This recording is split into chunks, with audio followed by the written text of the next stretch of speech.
Tópicos do livro Ascensões Humanas. Autor Pietro Ubaldi. Nos encontramos precisamente em uma noite que precede um novo dia. Pois que na vida é exatamente a noite a preparação do dia. É a morte que anuncia o renascimento.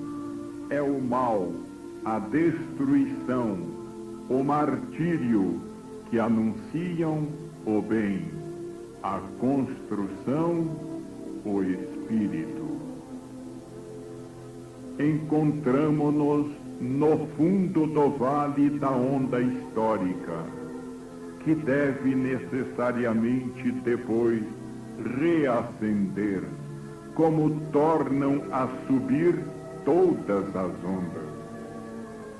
Caminhamos para uma nova civilização do espírito, para a nova civilização do terceiro milênio. Dado que qualquer ramo do conhecimento humano não é senão uma visão parcial do universo, dado que o objeto observado, ainda que muitos sejam os pontos de vista diversos, é único, inevitável se torna que estas visões parciais e particulares, se não forem torcidas por preconceitos e absolutismos, devem finalmente convergir e fundir-se numa única visão harmônica. É certo que o pensamento sintético de hoje deve possuir, se não nos detalhes, pelo menos em seus últimos resultados, todo o conhecimento moderno.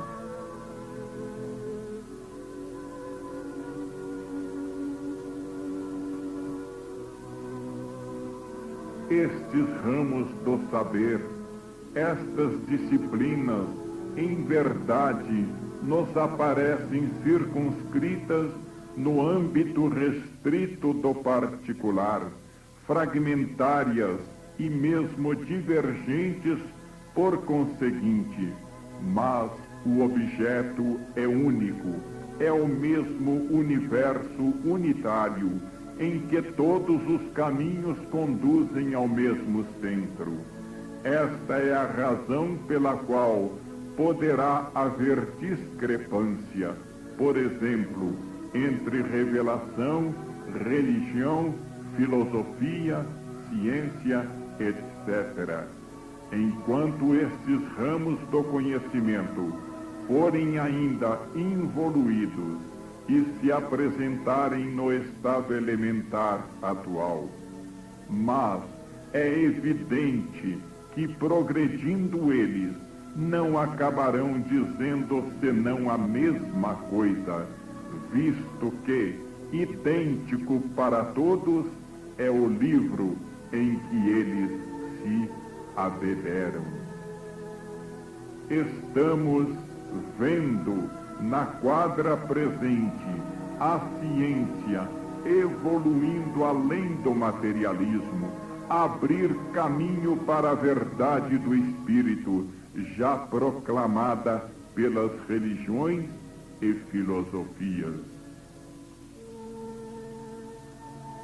Quem concebe o universo com mentalidade sintética e não analítica, encarando-o como um todo orgânico e não como um oceano de fenômenos separados, não pode deixar de sentir, qualquer que seja o ponto do mundo fenomênico que ele observe, que a multidão dos casos afins ao caso tomado por objeto de estudo se acumula em derredor para fazer ouvir também a sua voz.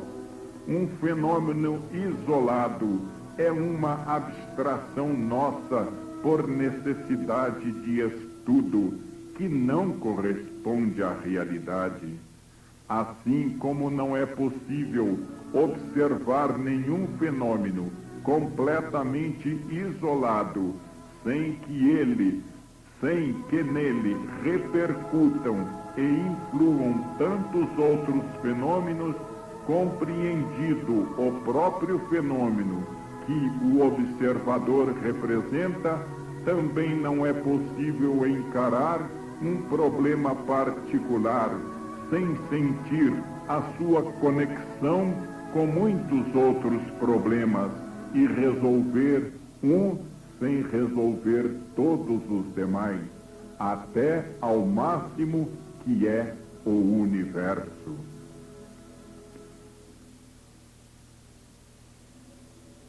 Não é possível tratar nenhum argumento isoladamente, porque cada um reclama a consideração de todos os outros com os quais tem pontos de contato, impondo-se assim a necessidade de localizá-lo com relação a todos os problemas do universo. Quando se passa para um novo problema, torna-se indispensável relacioná-lo a todos os precedentemente desenvolvidos, porque se sente, a cada passo, uma rede de contatos recíprocos que, em um universo uno, faz com que, de qualquer ponto deste, todos os demais pontos sejam notados. Esta impossibilidade de isolar um caso qualquer é que faz com que este caso se nos apresente sempre circundado por um cinturão de outros casos que necessitam ser tomados em consideração.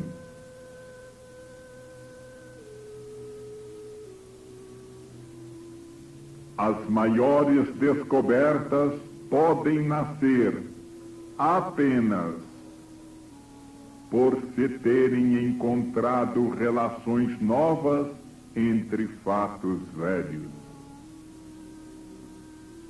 Todo conceito realmente é atravessado muitas vezes e cada vez se aprofunda mais, de modo a surgir ampliado e coligado a outros conceitos novos e mais afastados. Progressivamente, dilata-se o nosso conhecimento, tanto em amplitude como em penetração, e assim, partindo dos princípios gerais, cada vez mais nos aproximamos da atuação prática da nossa vida. É ainda levado a encontrar repetições nesta exposição quem, em sua leitura, procurar apenas o conceito e pouco se preocupar em transformá-lo na própria vida como ação dela. Estes escritos não foram feitos para ser somente lidos, mas sobretudo para serem aplicados, pois que não constituem uma ginástica intelectual, um treinamento literário, e só começam a revelar sentido quando forem vividos, porque então, e só então, poderão ser compreendidos. Quem simplesmente os ler, sem aplicá-los em si, não poderá dizer que os compreendeu. Sim, trata-se de vida, de conceitos-ação, de pensamento-força, trata-se de um verdadeiro dinamismo concentrado na palavra, à guisa de um explosivo capaz de imensa expansão em ambiente apropriado. Trata-se de conceitos, germe, capazes de enorme desenvolvimento se caírem em solo fecundo. Quando, pois, Ao leitor parecer encontrar-se defronte a uma repetição, em vez de exclamar, mas isto já foi dito e eu já o li, diga, mas ainda não fiz isto, e esta repetição deve me induzir a pô-lo em prática. Quem ler este livro, como o fez com todos os outros, por curiosidade ou por cultura, sem realmente pensar em revivê-lo, perde o tempo. A leitura aqui consiste em assimilar e em aplicar. Ela se completa na maceração, aperfeiçoa-se na maturação e conclui-se na catarse e na sublimação. Constatamos que os princípios universais e as grandes coisas estão coligadas com as pequenas do nosso mundo, de modo que a nossa limitada e efêmera vida do relativo adquire significados imensos e eternos. Se esta descoberta de novas relações entre as coisas velhas pode parecer uma repetição delas, porque não se consegue com isso nenhuma descoberta nova particular, no entanto, empresta-se a cada uma delas um sentido e sabor novos. Cada unidade síntese não é apenas a soma dos elementos componentes, mas é o resultante da sua organização, isto é, alguma coisa qualitativamente em tudo diferente, e assim se prossegue até a unidade de máxima, Deus, que ao certo não é a soma de todos os elementos do universo, mas algo completamente diferente, e muito mais, não só por ser unidade síntese, mas também porque, neste ponto, o ciclo dos efeitos se esgota, confundindo-se com a causa, que assim permanece eterna e absoluta, transcendendo, além de todas as suas manifestações imanentes, além de sua natureza inexaurível, que opera no limitado. A ciência e a lógica que nos permitiram chegar a estes princípios nos guiarão em suas importantes aplicações. O progresso é, pois, sinônimo de unificação, ou seja, a evolução não se cumpre apenas individualmente, porque mal ela se tenha manifestado neste sentido, manifesta-se reorganizando rapidamente os elementos em unidades coletivas. Hoje, a identidade de interesses começa a irmanar em grupos variados, os homens de todo o mundo, num sentido coletivo antes ignorado, pelo menos nas proporções e na extensão que se verificam agora. A unificação, sem dúvida, corresponde sempre a um interesse por enquanto mais alto, e a evolução consiste em chegar a compreendê-lo. Mal uma série de indivíduos progride, descobre a maior vantagem de viver organicamente que em luta recíproca. A organização será tão ampla quanto a compreensão. Quanto mais se caminha para o separatismo, tanto mais se desce. A unificação é o caminho da ascensão. Quando um organismo qualquer, físico, biológico ou social, se desfaz, é uma unidade síntese que se fragmenta, verificando-se um retrocesso involutivo e ao contrário. A própria cisão do tipo humano em dois sexos é uma forma involuída em que cada unidade procura completar-se na outra metade, sem a qual permanece incompleta. Sairá vencedor o mais idôneo, aquele que melhor representar os interesses da vida.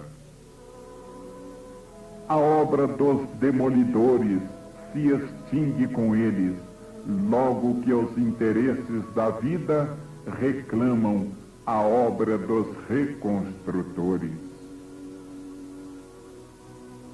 Quem for biologicamente involuído deve permanecer automaticamente pela própria qualidade submetido ao evoluído. Como nunca, hoje no mundo se defrontam em luta os dois princípios opostos, o da cisão e o da reunificação. O nosso século é de transição, em que estão abalados os equilíbrios precedentemente estabelecidos e se está na expectativa da formação de equilíbrios novos. Mais do que a bomba atômica, temos sob os pés o fermento das ideias, que é muito mais explosivo. Tudo é destruição atualmente. Rolam por terra as velhas divisões nacionalistas, econômicas, religiosas e ideológicas. É a grande hora de joirar e reconstituir todos os valores humanos. Na hora destrutiva, são chamados em cena os demolidores de todo o campo, materiais e espirituais. Se de um lado tudo desmorona, jamais como agora se observaram tão aguçadas as tendências às grandes unidades. O imenso progresso científico que nos conduz até o espírito, o domínio sobre as forças da natureza, os grandes meios de comunicação, a formação de grandes unidades sociais, políticas, econômicas e religiosas, uma tremenda necessidade de orientação e de fé, nascida da dor, representam a corrente evolutiva. As características da nova era serão a unificação e a universalidade. Isto por si só justifica, em face das finalidades da vida, a necessidade da ação destruidora atual. A nova era será não de imposição, mas de compreensão.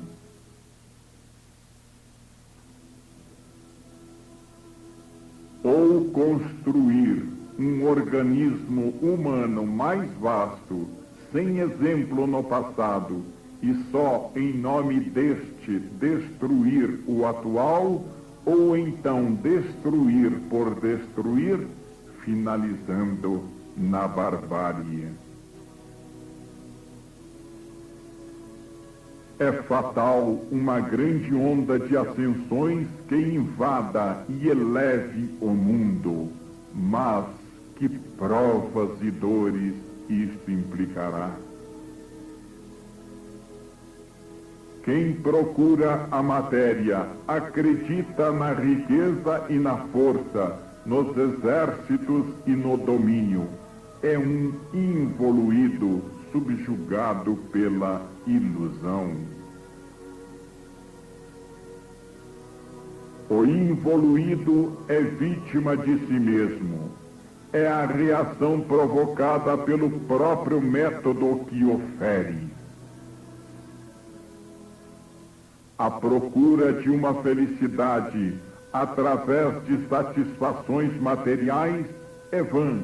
Ela cria inimigos, desencadeia lutas, verte sangue, desperta dores e nos deixa cansados e insatisfeitos na sensação da inutilidade de semelhante esforço. Só o involuído, inexperiente, pode aceitá-la. Então tem-se nojo da terra que traiu e volta-se a olhar para o céu, e então tudo se inverte. O desenvolvimento, que é lei de vida, atua não mais tomando, mas dando. O impulso não é mais para o exterior, mas para o interior. A riqueza que se procura não é mais a efêmera da forma, mas a eterna da substância. E o ódio se transmuda então em amor, a força na compreensão, o egoísmo isolacionista na unificação, a guerra na colaboração. O irmanamento humano é o resultado de uma maturação e de uma convicção, não podendo sê-lo da força. É verdade que na Terra foram feitas tentativas em todos os tempos para chegar-se a grandes unidades através dos mais diversos imperialismos, mas deles nada resultou. Com a imposição, domina-se, esmaga-se, escraviza-se, mas não se unifica. Não são a força e o egoísmo, dois impulsos separatistas que podem conduzir à unidade. A verdadeira unidade é coisa diferente da superfacção ou superposição de povos ou de classes. Ela implica elementos espirituais que a política ignora. Trata-se de compreender e de sentir a grande vontade diretora do universo e conduzir-se neste de acordo com ela. Quem freme por dominar e enriquecer-se, não se iluda, está no caminho da descida em direção que conduz à pulverização. Só quem gosta de dar e sacrificar-se pelos outros está no caminho da ascensão, em demanda da unificação.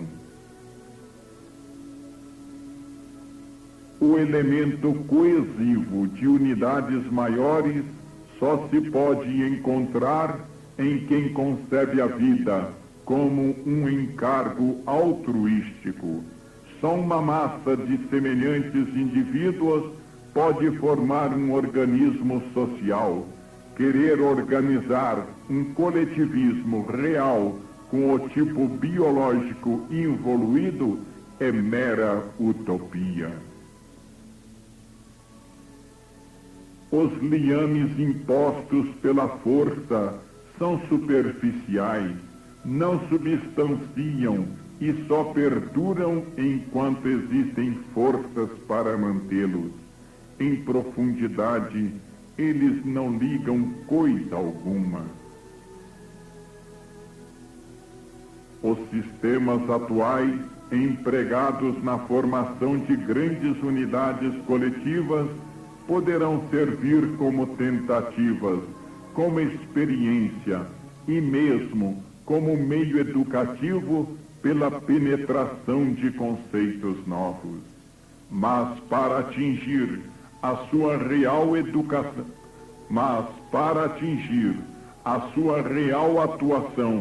Mister se torna outro método inteiramente diverso, o da compreensão. Para tal fim é necessário um tipo humano diferente, e outro caminho não existe para conseguir-se esta compreensão, senão a que conduz à formação desse tipo. O mais acirrado adversário da unificação dos homens em um plano de justiça social é exatamente o homem odierno, aquele que, para servir a fins próprios, mais a preconiza, mas que na realidade menos crê nelas. A verdadeira unidade não repousa no equilíbrio instável, carregado de reações, como o imposto pela força, mas na adesão livre e convicta. Cada um pode crer e dizer o que queira, mas no modo de agir revelará sempre aquilo que realmente é. Força e justiça são dois extremos irreconciliáveis. Uma exclui a outra. Elas representam a lei e o sistema de dois planos de vida diferentes. Quem recorrer a uma não pode apelar para a outra. Os verdadeiros ideais são verdades universais e não particulares, e sobre esta base o acordo é natural. Cristo pregou há tempos, mas visto que a palavra dele continuava letra morta e as gerações não pensavam de modo nenhum em atuá-la, a vida teve necessidade de servir-se para isso de inferiores meios de coação. Há maturações biológicas que não se podem conter. Tudo é comunicante e universal na vida. Rejubilar-se da contribuição que deu para o avanço de uma ideia que é de todos. Encontramo-nos, em verdade, atualmente na maturidade dos tempos, e está próxima a aurora de uma nova civilização, em que o Evangelho deverá ser aplicado plenamente. A vida trabalha com fatos e não com palavras. Cristo é universal e, como o ar e o sol que devem vivificar tudo, não podemos encerrar-se em divisões humanas. Supera todas as barreiras. Cristo é realmente representado somente por quem vive a sua lei. Tudo passará, exceto o Evangelho. A vida ressurgirá no Evangelho, agora não mais apenas pregado, mas vivido. O homem hoje não se contenta mais apenas com palavras e quer olhar os quadros que estão atrás. Para isto foi educado por duras lutas de milênios, de modo a ver atrás de cada verdade uma mentira. A hora histórica do momento é apocalíptica, e tudo está abalado desde os alicerces.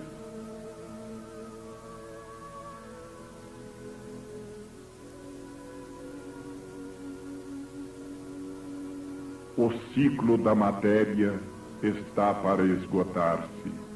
Encaminha-se para a morte e, na ânsia de sobreviver, recorre aos meios extremos da desesperação. Vimos que, pelas leis da vida, o materialismo é um sistema fatalmente autodestruidor.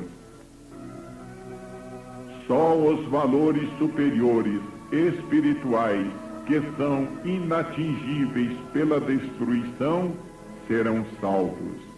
Salvar-se-á também unicamente quem vive neles. Os que se apegarem a tudo que for terreno, em qualquer campo, serão tragados. Tais são, e assim querem, as leis da vida atualmente, e ninguém poderá contê-las.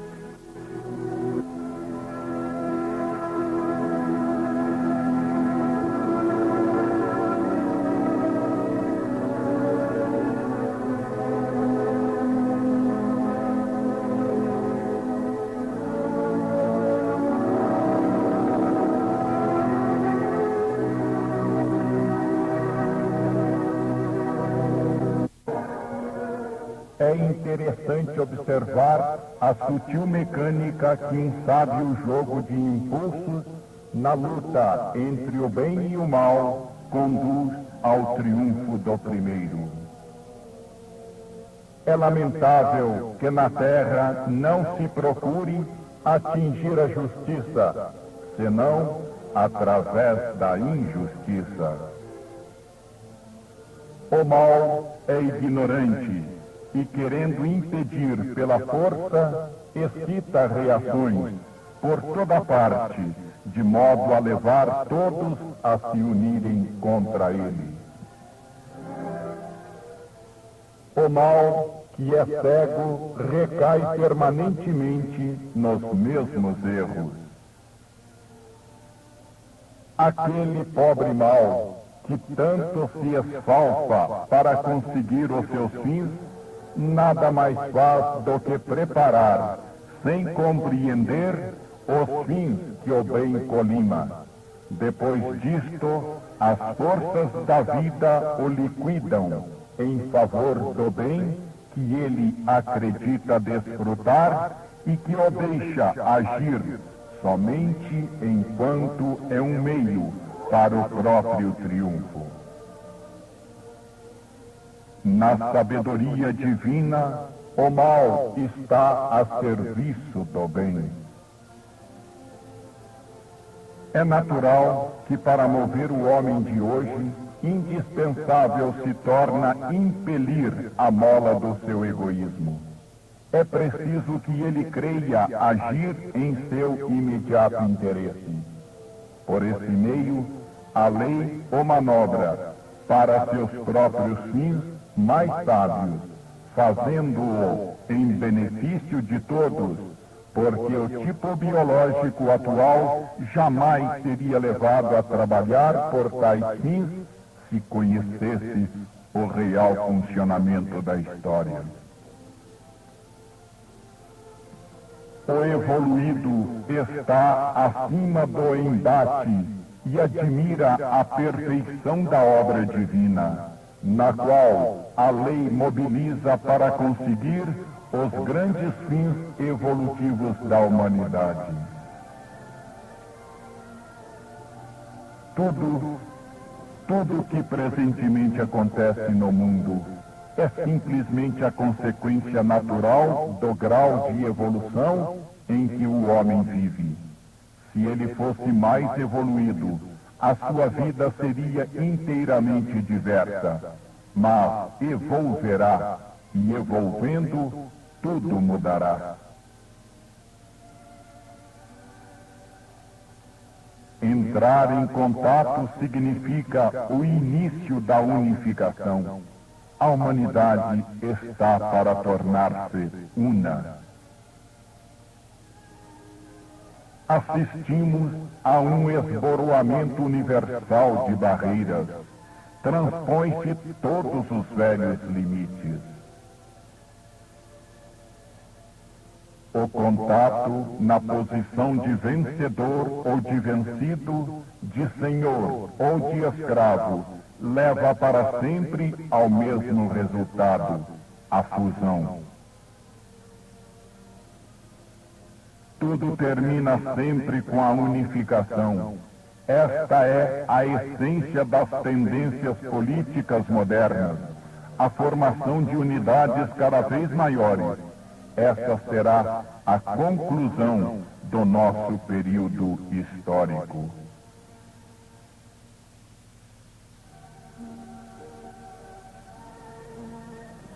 Cairão as barreiras que dividem partidos, filosofias, religiões, isolando e sufocando em absolutismos que paralisam a circulação da vida do espírito.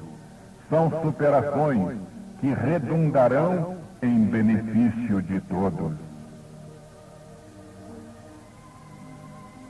É um grande obstáculo à vida ter de, a cada passo, esbarrar com uma parede divisória.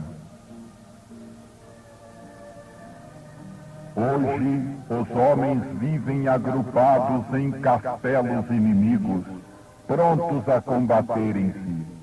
Se isto é útil para a sua seleção, que outro não é, o objetivo também torna a vida bem fatigante. A nossa época quer abater estes obscuros castelos medievais do espírito, que, se são defesa, são também prisão. Esta é outra forma de expressão vital que acabará na unificação. Toda força social presentemente em ação possui uma função na vida. Toda luta se reduz a uma escola e os tempos de luta são tempos de aprendizagem e, consequentemente, de progresso. A carne é preguiçosa e a maioria dos homens é carne e não espírito. Eles se furtam ao trabalho de evolver. Então, a lei os alcança, envolve e agita, lançando-os uns contra os outros, iludindo-os com miragens de interesses pessoais que jamais conseguirão e que desaparecerão logo que seja atingido o escopo prefixado pela lei e que eles ignoram. Assim age a lei. Como a química e a física, também a vida possui as suas leis e os seus fins, dos quais não se pode fugir.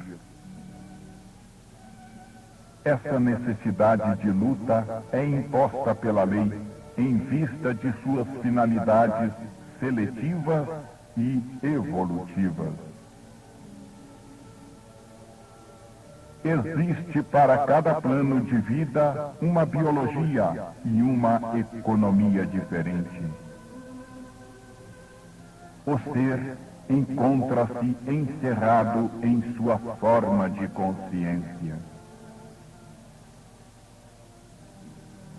Cada problema é verdade sempre em função da inteligência que o propõe e dos limites da mesma.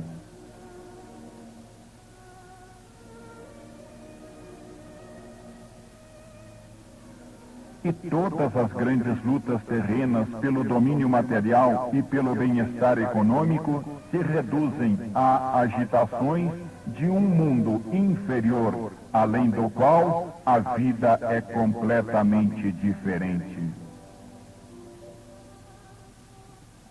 O que realmente se dá hoje é uma formação de consciência coletiva e um despertar de massas, movimento universal de maturação biológica que na vida se coloca acima das divisões humanas. No nosso mundo, o eterno movimento ascensional da vida. Corresponde às leis do universo o princípio de igualdade que se pretende impor presentemente pela força? Na estrutura atômico-eletrônica da matéria, os diversos elementos componentes não são iguais. É o que nos desvenda a indagação submicroscópica.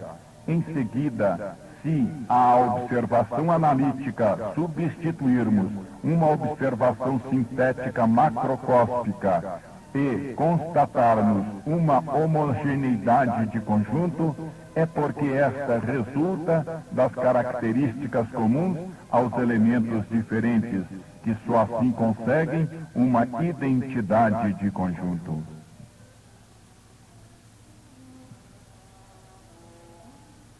A homogeneidade celular nos tecidos é efeito de qualidades dominantes comuns que deixam intactas as diferenças individuais sem forçá-las ou suprimi-las, porque tanto no indivíduo como em sociedade elas são necessárias e possuem função própria.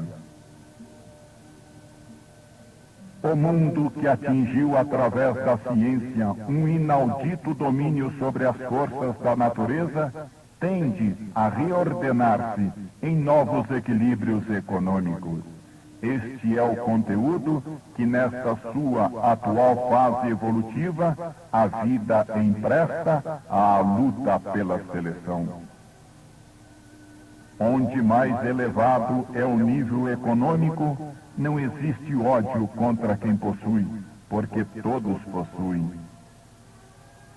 As ideologias podem sobrepor-se às leis da vida, podem envolvê-las e intentar recalcá-las, mas não podem destruí-las. Parece que toda nação do planeta possui uma função, e no presente caso é a dor. A vida, para atingir o universal, deve antes atravessar o particular. Antes da ideologia que tende à formação de unidades universais, a vida sente muito mais vívida, porque mais próxima, menos unidade biológica nacional. Esta é a realidade e nenhum povo pode mudá-la. O que decide não é somente o tipo de governo, mas, sobretudo, a natureza do povo sobre o qual atua. A forma de governo não é mais do que um dos tantos elementos de vida de um povo, que com frequência são antes a causa do que o efeito dessa forma.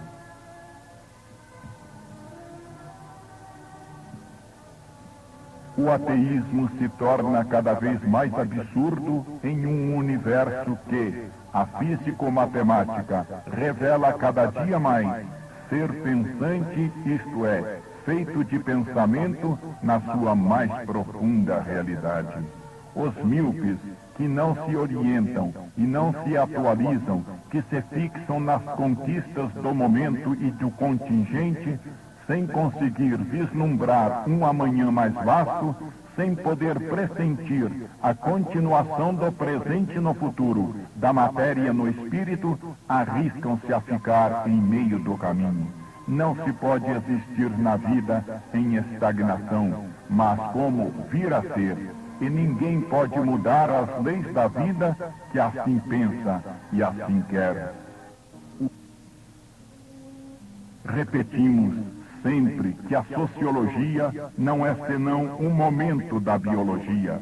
E a política não é uma criação humana, mas um efeito das leis da vida.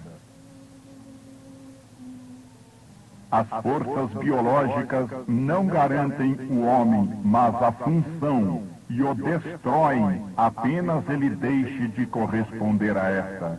Assim, sempre a história chama os seus homens, rejeita-os, sem remorsos, apenas a função cesse ou quando eles exorbitem ou se entibiem.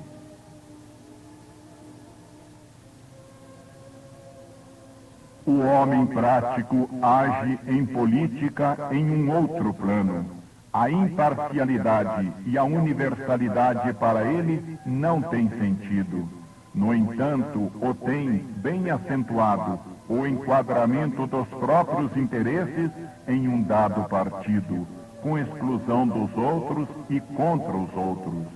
Sua psicologia de ação se reduz, pois, a uma psicologia de luta e no exercício desta, de posições que correspondem apenas a um relativo que lhe é próprio, particular e transitório.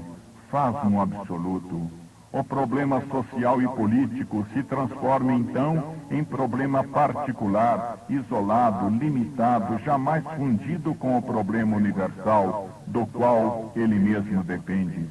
Surgem desta forma nos primeiros planos as questões secundárias, perdendo-se de vista os projetos de ação mais vastos, nos quais justamente opera a mais vasta inteligência da vida. E assim é que nos engolfamos em uma técnica de pura batalha. Desencadear o assalto significa excitar uma reação equivalente em virtude da lei universal do equilíbrio. O problema não é o de distribuir, mas o de produzir. Não é preferível um sistema de bem-estar geral que exista para todos, ainda que desigualmente distribuído, a um sistema de igualdade na miséria?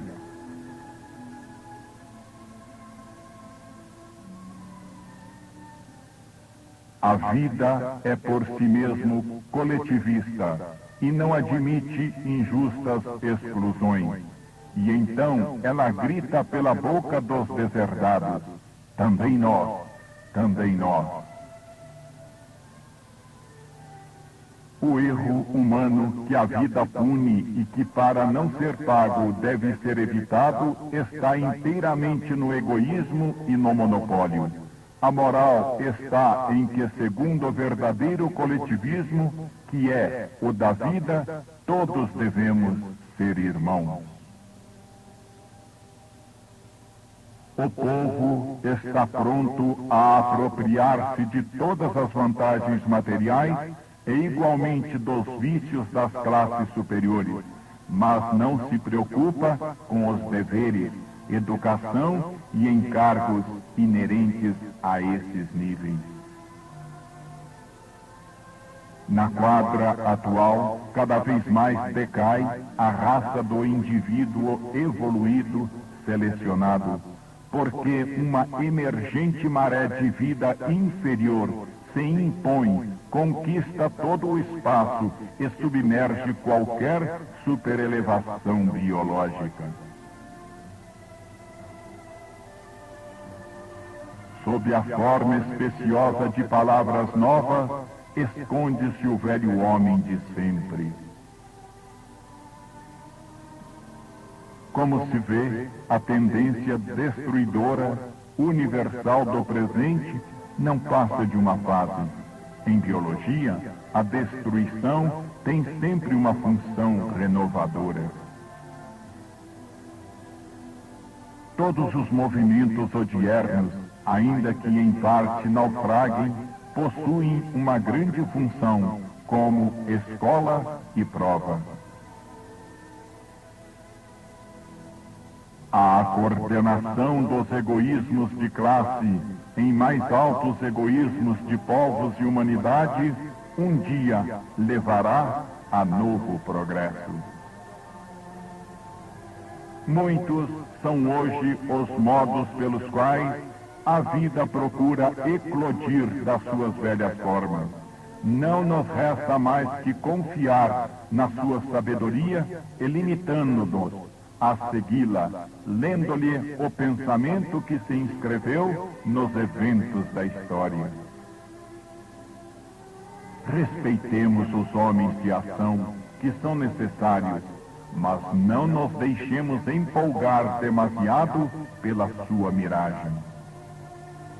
Atentemos para a vida, que é a única que não mente e pode inspirar-nos confiança.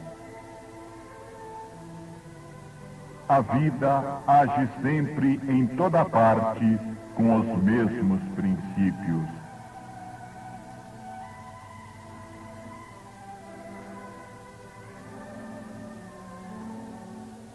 A nova era na qual o mundo está para entrar não é uma criação nova do nada, mas somente uma forma diversa e mais elevada de vida, em que os elementos individuais e sociais da humanidade, hoje existentes, serão dispostos diversamente, isto é, mais harmônica e organicamente, com maior amplitude e profundeza de fusão, com a supressão de tantos atritos dolorosos, de modo a que se possa formar uma individualidade biológica coletiva mais harmônica, extensa, complexa e perfeita, ou seja, uma civilização mais avançada. O mundo está maduro para começar a compreender e movimentar a ideia nova de unidade. Somente a formação de um único governo central poderá estabelecer uma ordem que isole e elimine a violência bélica dos estados separados. Os idealismos antibélicos podem exprimir um desejo e preparar o terreno à paz, mas não são por si sós suficientes para eliminar a guerra. No nosso século de movimento e velocidade, assistimos a um contínuo desmoronar de barreiras. As paredes divisórias, erguidas pela ignorância humana, por mais que resistam, vão sempre paulatinamente demolidas.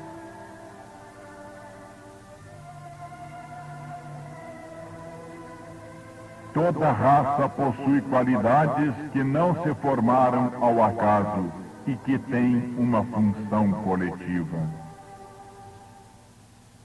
Cada povo pode oferecer uma contribuição útil à formação do novo organismo da humanidade. Se existe uma raça mais evoluída, esta tem, por isto mesmo, o dever de educar e fazer evoluir e jamais o direito de esmagar e desfrutar. Os últimos desmoronamentos de grandes potências e os rápidos transtornos que sofreram as pregações e os ideais puseram à amostra o desgaste de muitos políticos que, em geral, antes se mantinham ocultos.